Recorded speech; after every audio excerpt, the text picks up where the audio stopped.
Hello everyone, how are you? I hope everyone is safe and sound.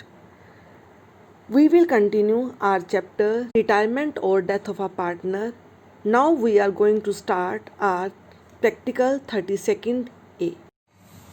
Yes, X, Y and Z are partners in a firm sharing profit and loss equally.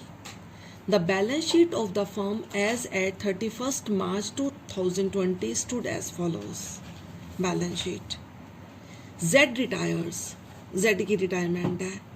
Admission हो, retirement हो, सबसे पहला step हमने accumulated profit और losses को divide करना है। तो सम के अंदर जनरल रिजर्व है, तो जनरल रिजर्व को सबसे पहले हम डिस्ट्रीब्यूट करेंगे ओल्ड प्रॉफिट ओल्ड पार्टनर्स में ओल्ड रेशियो में डिस्ट्रीब्यूट करने हैं। तो यहाँ पे इन्होंने जनरल एंट्रीज पास करने के लिए बोला है हमें। तो सबसे पहले जनरल रिजर्व को डिस्ट्रीब्यूट करने की करेंगे। तो हमारी जनरल एंट्री होगी general reserve account debit to X capital to Y's capital to जेड्स capital 60,000 in old ratio is equally means 60,000 divided among all partners in equal ratio means 20,000 20,000 20,000. After that we will pass the entries related to revaluation. With the help of adjustment we will prepare the revaluation account. Lesson number 1 transaction freehold property be valued at rupees 5,80,000. Free hold property की at present value है 5,80,000। अब हम balance sheet में देखेंगे तो free hold property की पहले value क्या है। Freehold property balance sheet के अंदर 4 लाख, यानी कि पहले उसकी वैल्यू 4 लाख है, एट प्रेजेंट उसकी वैल्यू 5,80,000 है। तो हमें 1,80,000 का प्रॉफिट हुआ। तो इस प्रॉफिट को हम रिवैल्यूएशन अकाउंट में लिखेंगे। प्रॉफिट तो रिवैल्यूएशन अकाउंट क्रेडिट, लॉस तो रिवैल्यूएशन अकाउंट डेबिट। तो यहाँ पे हमें फ्री होल्ड प्रॉपर्टी के बिहाफ पर 1,80,000 का प्रॉफिट हो रहा है। तो by free hold property 1,80,000। Second adjustment investment B valued eight rupees 47,000। Investment की एट प्रेजेंट वैल्यू 47,000 है। हम प्रीवियस वैल्यू देखेंगे कि बैलेंस शीट के अंदर इसकी वैल्यू क्या है। बैलेंस शीट में इन्वेस्टमेंट की वैल्यू है 50,000, यानी कि बुक्स के अंदर 50,000 है, एट प्रेजेंट 47,000 है। एट प्रेजेंट उसकी वैल्यू डिक्रीज हो रही है, तो हमें लॉस होगा। Losses are debited in the revaluation account. तो 3,000 रुपए का लॉस है, तो इसको हम रिवैल्यूएशन अकाउंट की डेबिट साइड लिखेंगे टू इन्वेस्टमेंट। हम बैलेंस शीट भी इसके साथ साथ ही प्रिपेयर कर देते हैं। लेसन जिन जिन एसेट्स की वैल्यू चेंज हो रही है उनकी बैलेंस शीट भी साथ साथ ही बनाएंगे। तो फ्री होल्ड प्रॉपर्टी एट 5,80,000, तो बैलेंस शीट में फ्री होल्ड प्रॉपर्टी की वैल्यू 5,80,000 जाएगी। इन्वेस्टमेंट 47,000, तो इन्वेस्टमेंट की एट प्रेजेंट वैल्यू 47,000 है, तो बैलेंस शीट में investment 47,000। Stocks B valued eight 94, stock की एट प्रेजेंट वैल्यू कितनी है 94। बुक्स में कितनी है 1 लाख, यानी कि पहले 1 लाख है, अब उसकी वैल्यू 94 है। तो 6,000 का हमें लॉस हो रहा है। तो इस लॉस को हमने क्या करना है, रिवैल्यूएशन अकाउंट में डेबिट करना है। तो टू स्टॉक 6,000, और जो एट प्रेजेंट वैल्यू है उस वैल्यू को बैलेंस शीट में अपीयर करेंगे। तो स्टॉक 94, इसको कहाँ लिखेंगे, बैलेंस शीट में 94। उसके बाद third adjustment a provision of 5% be made for doubtful डेप्ट। 5% डाउटफुल डेप्ट का प्रोविजन बनाना है। प्रोविजन मेड, प्रोविजन क्रिएट हमेशा लॉस होता है, क्योंकि इससे हमारी एसेट्स डिक्रीज होती हैं। तो ये डाउटफुल डेप्ट्स का प्रोविजन 5% किस पे बनेगा, डेटर्स पे। डेटर्स हमारे 2 लाख के हैं, तो 2 लाख का 5% 10,000 से हमने प्रोविजन बनाना है।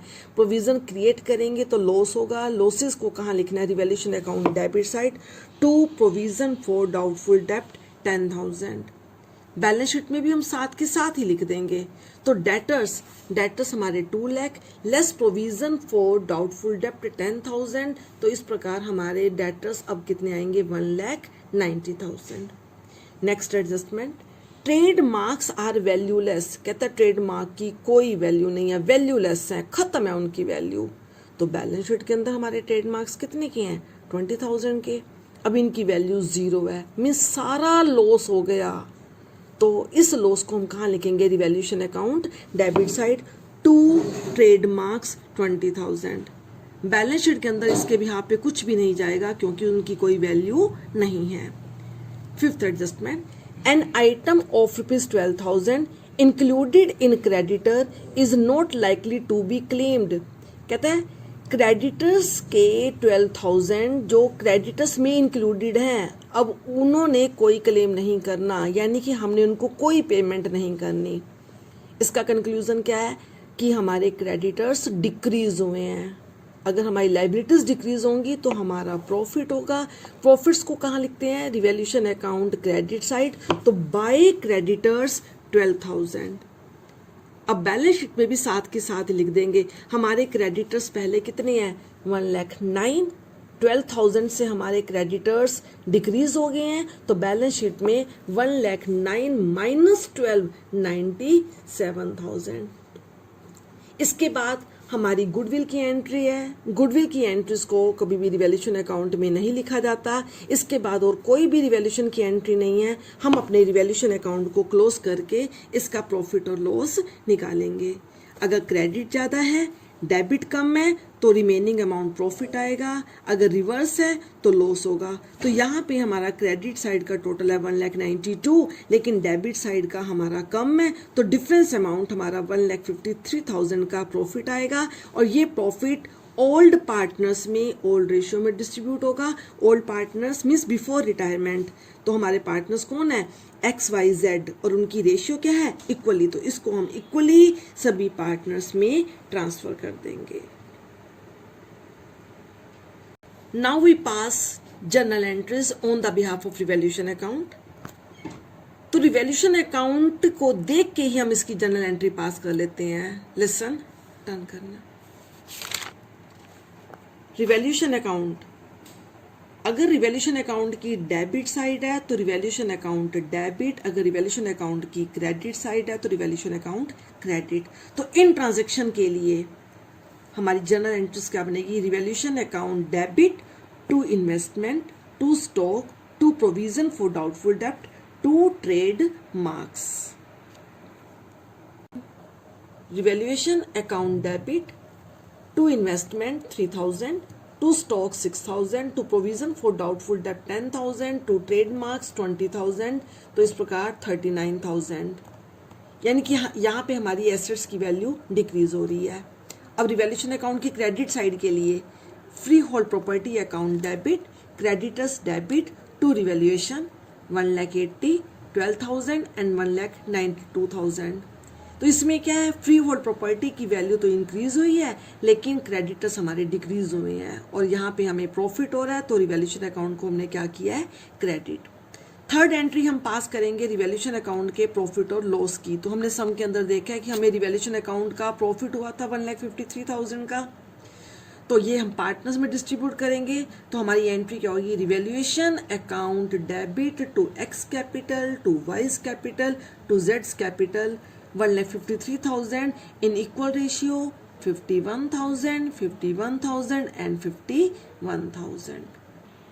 रिवैल्यूएशन अकाउंट की एंट्रीज करने के बाद अब हम बैलेंस शीट में देखेंगे कि कोई ऑलरेडी अपीयर्ड गुडविल तो नहीं है। अगर ऑलरेडी अपीयर्ड गुडविल है तो उसको राइट ऑफ करेंगे। तो लिसन, हमें बुक के अंदर गुडविल 33,000 से शो की गई है, इसका मतलब ये ऑलरेडी अपीयर्ड गुडविल है। हमें पता है AS 26 के according goodwill can not be appeared in the books if already exist in the books, firstly it will be written off। तो पहले हम इस गुडविल को राइट ऑफ करेंगे, ये हमारा रूल है। और गुडविल राइट ऑफ करने की एंट्री क्या होती है, partners capital account debit to goodwill, क्योंकि ये गुडविल का डेबिट बैलेंस है। जब इसको राइट ऑफ करेंगे तो क्रेडिट करेंगे, और डेबिट किसको करेंगे, पार्टनर्स को। तो हमारी जर्नल एंट्री क्या बनेगी, X capital debit, Y's capital debit, जेड्स capital debit to goodwill 33,000 in equal ratio 11,000, 11,000 and 11,000। Goodwill write off करने के बाद अब हम गुडविल की एडजस्टिंग एंट्री पास करेंगे। तो इसके लिए हमारी 6th ट्रांजैक्शन है, goodwill B valued eight 1 year purchase of average profit of past 3 year. तो सबसे पहले हम गुडविल की कैलकुलेशन करेंगे। तो गुडविल क्या कह रहा है, average profit of past 3 year at 1 year purchase. तो goodwill average profit of last 3 year, तो एवरेज प्रॉफिट लास्ट 3 ईयर्स के कितने हैं, 2018 के 1,20,000, 2019 के 1 लाख और 2020 के 95। तो 18 प्लस 19 प्लस 20 डिवाइडेड बाई 3। तो इस प्रकार हमारी गुडविल कितनी आएगी, 1,05,000। तो गुडविल 1 ईयर परचेज है, तो एवरेज प्रॉफिट को 1 से मल्टीप्लाई करेंगे तो गुडविल 1,05,000 आएगी। ये टोटल गुडविल है। अब हम Z का शेयर निकालेंगे। Z's share of goodwill 1,05,000 into 1/3 35,000, जो इसको X और Y से गेनिंग रेशियो में मिलेगी। अगर हमें सम के अंदर न्यू रेशियो नहीं दे रखी, partnership deed is silent about new ratio of continued partner, then their old ratio will be their new ratio and gaining ratio। तो सम के अंदर कुछ भी नहीं दे रखा। x और y की ओल्ड रेशियो 1:1 है, तो इनकी न्यू रेशियो भी 1:1 होगी और गेनिंग रेशियो भी 1:1 होगी। तो इस प्रकार अब हम गुडविल की एडजस्टिंग एंट्री पास करेंगे। हमारी गुडविल की एडजस्टिंग एंट्री है x capital debit, y capital debit to Z capital. Z की गुडविल है 35,000, जो X और Y कंपनसेट करेंगे इक्वली 1:1 रेशियो में, तो 17,500 एंड 17,500। अब हम PCA बनाएंगे। तो PCA XYZ, सबसे पहले उनकी कैपिटल के बैलेंस लिखेंगे बैलेंस शीट में से। तो बैलेंस शीट में से कैपिटल के बैलेंस हैं 3 लाख, 2 लाख, 2 लाख, 3 लाख, 2 लाख, 2 लाख। नंबर 2 पे जनरल रिजर्व, इसकी एंट्री हम ऑलरेडी पास कर चुके हैं। तो जनरल रिजर्व को हमने ट्रांसफर करना है bye general reserve 20,000, 20,000, 20,000। Third number पे हमने ऑलरेडी अपीयर्ड गुडविल को राइट ऑफ करना है। तो गुडविल 33,000 है, इसको राइट ऑफ करना है। राइट ऑफ करेंगे तो पार्टनर्स की कैपिटल डिक्रीज होगी debit side. To goodwill 11,000, 11,000, 11,000। Already हमने एंट्री भी पास की है, X debit, Y debit, Z debit. Goodwill already written off को राइट ऑफ करेंगे तो 33,000 टू गुडविल 11,000, 11,000, 11,000। उसके बाद हम रिवैल्यूएशन अकाउंट के प्रॉफिट और लॉस को ट्रांसफर करेंगे। रिवैल्यूएशन अकाउंट का क्या है, प्रॉफिट है, तो प्रॉफिट को कहाँ ट्रांसफर करेंगे, क्रेडिट साइड बाय रिवैल्यूएशन 51, 51, 51। अब हम रिटायरिंग पार्टनर की गुडविल की एडजस्टिंग एंट्री पास करेंगे। हमारी जर्नल एंट्री क्या थी, जर्नल एंट्री थी हमारी X debit, Y debit to Z credit होगा 35,000 से। तो Z के अकाउंट को 35,000 से क्रेडिट करना है, लेकिन इसका रीजन कौन है, X और Y। तो देखो इसको PCA में कैसे लिखेंगे हम, PCA में देखो Z के अकाउंट में 35,000 जाने चाहिए, लेकिन रीजन 2 जने हैं, तो हम लिखेंगे by X and Y। How, listen, by X capital 17,500, by Y's capital 17,500। कि Z को 35 रिसीव हुए हैं, लेकिन उसके लिए X कितना रिस्पॉन्सिबल है, 17,500 और Y 17,500। अब X और Y डेबिट है, तो X और Y को डेबिट करना है। X और Y की कैपिटल डेबिट है तो डेबिट करना है, और X और Y के डेबिट होने का रीजन कौन है, Z, तो 2Z's कैपिटल। इसके बाद अब हम रिटायरिंग पार्टनर के अकाउंट को पहले क्लोज करेंगे। अगर हमें सम के अंदर रिटायरिंग पार्टनर की पेमेंट के बारे में क्लियर मेंशन है तो उसको पेमेंट करेंगे, नहीं तो रिटायरिंग पार्टनर का ड्यू अमाउंट उसके लोन अकाउंट में ट्रांसफर किया जाएगा। तो यहां पे पहले Z की रिटायरमेंट है, Z के अकाउंट को क्लोज करेंगे। तो Z का क्रेडिट 3,06,000 आ रहा है, लेकिन डेबिट साइड कितना है 11,000, तो 3,06,000 माइनस 11 2,95,000। हमें पेमेंट के बारे में कुछ नहीं कहा गया, तो Z का बैलेंस अमाउंट कहाँ ट्रांसफर होगा? Z's लोन अकाउंट में। उसके बाद X और Y की हम कैपिटल के बैलेंस निकालेंगे। Credit minus debit 3,42,500, Y same 271 minus this, ये अमाउंट आएगा। बैलेंस शीट जो रिमेनिंग आइटम्स रह गई थी उनको लिखना है। क्रेडिटर्स को हम ऑलरेडी लिख चुके हैं। जनरल रिजर्व डिस्ट्रीब्यूट हो गया, इसको नहीं लिखना। Provident fund no change, as it is लिख देंगे। अब पीसीए में हमने जेड्स लोन अकाउंट का बैलेंस निकाला था, तो वो लोन अकाउंट यहाँ पे आ जाएगा, क्योंकि हमने पे नहीं किया तो अब पेमेंट करनी है। जब तक पेमेंट नहीं करते तब तक फर्म की लाइबिलिटी है। तो जेड्स लोन अकाउंट 2,95,000 यहाँ आएगा। कैपिटल जो पीसीए में कैपिटल के बैलेंस निकाले थे, ये वाले, ये अमाउंट, और लोन ये रहा, तो एक्स की कैपिटल का बैलेंस कितना है? 3,42,500 एंड 2,42,500, वो यहाँ आएगा।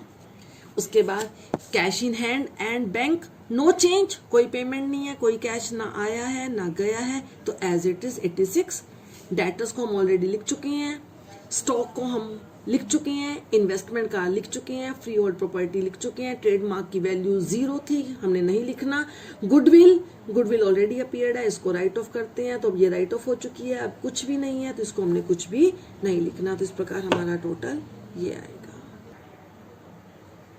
Now we start our 33rd practical, in which Manoj, Naveen and Deepak were partners sharing profit and loss in the ratio of 4:3:2. Deepak retired on the above date as per the following terms. Listen, सबसे पहले हम इन adjustment के behalf पे revaluation account बनाएंगे, उसके बाद other entries को देखेंगे। Number 1, goodwill of the firm valued, ये गुडविल की वैल्यू है। गुडविल को कभी भी रिवैल्यूएशन अकाउंट में नहीं लिखते, ये तो प्रेजेंट वैल्यू है, बाद में इसका शेयर निकालेंगे रिटायरिंग पार्टनर का। Second adjustment, stock to be appreciated by 10%, stock 10% से एप्रिसिएट का मतलब increase.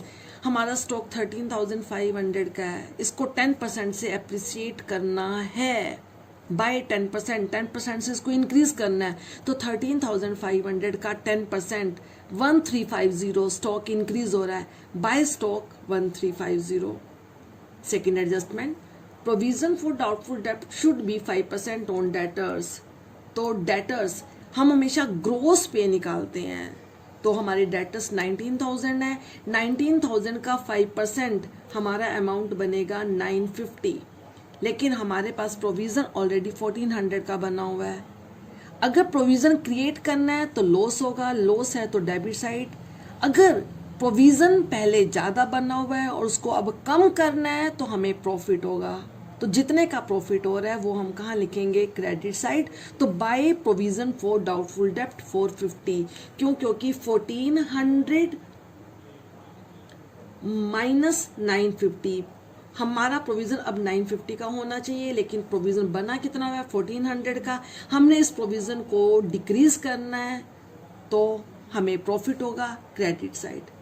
Third adjustment, machinery is to be valued at 5% more than its book value. Machinery की वैल्यू क्या करनी है? 5% बुक वैल्यू से ज्यादा करनी है, यानी कि 5% से हमारी मशीनरी की वैल्यू इंक्रीज हो रही है। तो मशीनरी 18,000 का 5% 900, हमें प्रॉफिट होगा। तो by plant and machinery 900। Next adjustment, motor car is revalued at 15,500। Revalued at means at present उसकी वैल्यू 15,500 है। अब हम देखते हैं बुक्स में इसकी क्या वैल्यू है। बुक्स में इसकी वैल्यू 20,000 है, तो बुक्स में 20,000 है, एट प्रेजेंट 15,500 है, तो हमें 4,500 का लॉस हो रहा है। तो इस लॉस को कहाँ लिखेंगे? Revaluation account debit side to motor car. उसके बाद आगे क्या कह रहा है? Retiring partner took over motor car at this value. Retiring partner इसी वैल्यू पे मोटर कार को ले रहा है। अगर कोई पार्टनर एसेट्स को टेक ओवर करता है तो उसको हम कहाँ लिखते हैं? पीसीए में। तो पीसीए में ये रिटायरिंग पार्टनर अकाउंट की डेबिट साइड जाएगा। अगर कोई पार्टनर एसेट लेता है ना, इसका मतलब उसकी ड्रॉइंग्स है, चाहे वो कैश है चाहे वो एसेट है। तो यहाँ पे पार्टनर मोटर कार ले रहा है तो उसकी ड्राइंग्स है, मीन्स उसकी कैपिटल डिक्रीज होगी। तो इसको हम कहाँ लिखेंगे, रिटायरिंग पार्टनर की debit side. Listen, 2 motor car 15,500 दीपक ले रहा है, तो दीपक की कैपिटल को हमने क्या किया, डेबिट किया। इसके बाद हमारी रिवैल्यूएशन अकाउंट की सारी एंट्रीज खत्म हो गई हैं। अब हम रिवैल्यूएशन अकाउंट को क्लोज करेंगे। तो रिवैल्यूएशन अकाउंट, अब हमारा यहाँ पे debit side is more than credit. अगर डेबिट बड़ा है क्रेडिट लेस है तो हमें डिफरेंस अमाउंट लॉस आएगा।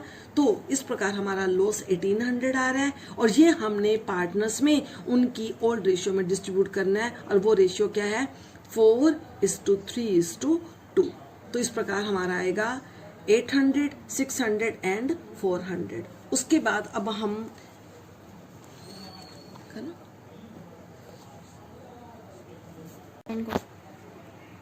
Now we pass journal entry. तो सबसे पहले हमने अनडिस्ट्रीब्यूटेड प्रॉफिट और लॉस को देखना है, वो नहीं है। नंबर 2, गुडविल ऑलरेडी अपीयर्ड है, तो पहले गुडविल ऑलरेडी अपीयर को राइट ऑफ करेंगे। तो हमारी एंट्री क्या हो जाएगी, Manoj capital account debit, Naveen's capital account debit, Deepak's capital account debit to goodwill 3000 old ratio में राइट ऑफ करेंगे। उसके बाद हम रिवैल्यूएशन की एंट्रीज को लेंगे। तो रिवैल्यूएशन, लिसन, रिवैल्यूएशन अकाउंट की क्रेडिट साइड है stock, provision and plant and machinery. तो रिवैल्यूएशन अकाउंट को क्रेडिट करेंगे, इनको डेबिट करेंगे। तो देखो हमारी जर्नल एंट्री क्या बनेगी, stock account debit, provision for doubtful डेब्ट account debit, plant and machinery account debit to revaluation 1350, 450, 900 and 2700। अब मोटर कार की एंट्री बहुत इंपॉर्टेंट है। लिसन, सबसे पहले तो हमें रिवैल्यूएशन अकाउंट में इसका 4500 है क्योंकि लॉस हुआ था, और फिर 15,500 पे पार्टनर ने टेक ओवर कर लिया। तो हमारी जर्नल एंट्री क्या बनेगी, रिवैल्यूएशन अकाउंट डेबिट 4500, क्योंकि रिवैल्यूएशन अकाउंट डेबिट है 4500 से। अब पार्टनर ले रहा है तो पार्टनर की कैपिटल डिक्रीज होगी, तो Deepak's capital account debit 15,500 to motor car. उसके बाद हम रिवैल्यूएशन अकाउंट का प्रॉफिट और लॉस, उसकी एंट्री पास करेंगे। लॉस है तो हमारी एंट्री होगी Manoj capital debit, Naveen's capital debit, Deepak's capital debit to revaluation for loss on revaluation transfer to partners capital account. उसके बाद अब हम गुडविल की एडजस्टिंग एंट्री पास करेंगे। तो हमें सम के अंदर टोटल गुडविल 21,000 गिवन है। हम रिटायरिंग पार्टनर का शेयर निकालेंगे और रिटायरिंग पार्टनर का शेयर आ रहा है 4667। ये मनोज और नवीन की कैपिटल अकाउंट को डेबिट करेंगे क्योंकि वही कंपनसेट करेंगे गेनिंग रेशियो में। तो हमारी एंट्री होगी Manoj capital debit 2667, Naveen's capital debit 2000 to Deepak's capital 4667। उसके बाद अब हम पहले पीसीए बनाएंगे ये देखने के लिए कि दीपक का क्या ड्यू अमाउंट निकलता है। Listen, partners capital account, Manoj, Naveen, दीपक।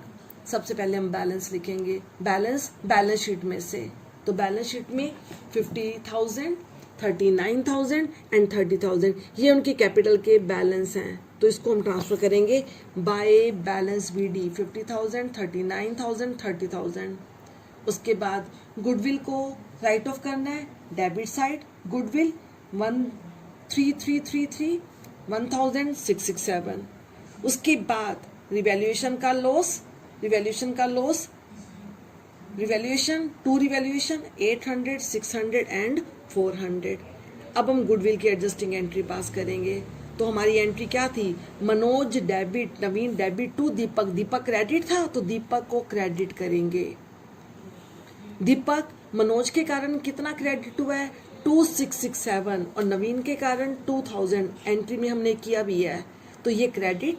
अब मनोज और नवीन डेबिट है, लेकिन मनोज और नवीन के डेबिट होने का रीजन कौन है, दीपक। तो रीजन को लिखते हैं पर्टिकुलर में, to Deepak's capital, Manoj 2667 and 2000।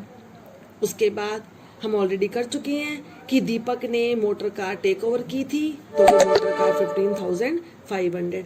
अब हमें सम के अंदर देखो गिवन है क्लियर कि Deepak be paid ₹2,000 in cash and balance be transfer to his loan account. कहते हैं 2,000 उसको कैश पेमेंट करनी है और बैलेंस लोन में ट्रांसफर करना है। तो सबसे पहले हम रिटायरिंग पार्टनर का अकाउंट क्लोज करेंगे। रिटायरिंग पार्टनर दीपक का टोटल करेंगे तो हमारा क्रेडिट साइड का टोटल कितना आ रहा है 34,667, उसमें से डेबिट माइनस करेंगे तो ये बैलेंस आएगा 18,100।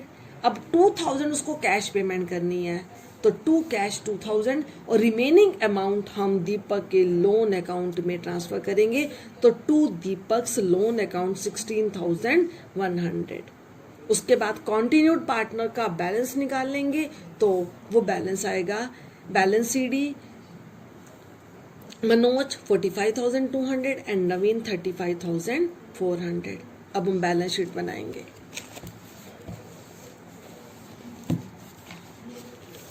ठीक है, करो balance sheet. Listen, trade creditor 7,000 no change, Deepak loan 16,100 हमने निकाला था वो बैलेंस शीट में आ जाएगा। कैपिटल दीपक तो चला गया, मनोज और नवीन की कैपिटल कौन सी होगी? जो पीसीए में हमने बैलेंस सीडी निकाला है 45,200 35,400, यही अमाउंट यहाँ आएगा। अब asset side, cash in hand 5,900, लेकिन हमने देखा था कि 2,000 दीपक को कैश पेमेंट की है तो 2,000 डिक्रीज हो गया, 5,900 माइनस 2,000 3,900। डेटर्स 19,000, हमारा प्रोविजन कितने का है 950 का, तो 19,000 माइनस 950 18,550। स्टॉक हमारा इंक्रीज हुआ था तो ये ऐड करके लिख देंगे। प्लांट एंड मशीनरी हमारी इंक्रीज हुई थी, ऐड करके लिख देंगे। और building no change as it is लिख देंगे। गुडविल को हमने राइट ऑफ कर दिया है तो अब इसकी कोई वैल्यू नहीं है, तो इस प्रकार हमारा 1,03,700 टोटल अमाउंट बैलेंस शीट का आएगा।